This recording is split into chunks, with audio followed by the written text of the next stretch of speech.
Olá, vamos à nossa aula de natureza. E hoje vamos continuar falando sobre os animais. Vamos aprender um pouquinho mais sobre os peixes. Vamos lá? Peixes são animais vertebrados porque possuem ossos, quer dizer, possuem espinhas, né? Eles vivem na água salgada ou na água doce. Os peixes possuem escamas e eles podem ser grandes ou pequenos. Assim como as aves, os peixes também colocam seus ovinhos, no caso os peixinhos, na água onde eles vivem. Uma dica para todo mundo aqui: a gente não pode pescar em locais onde estão sendo colocados os ovinhos dos peixes. Por quê? Porque senão vai acabar e os peixes vão ficar em extinção, tá bom?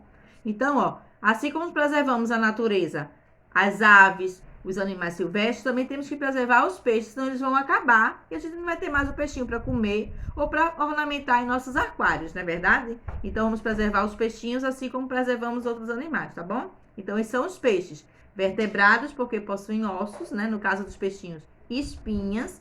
Alguns têm escamas, né? Colocam seus ovinhos na água. Podem viver na água salgada ou na água doce, tá bom? Então, ó, beijo, espero que tenham gostado da aula e até a próxima.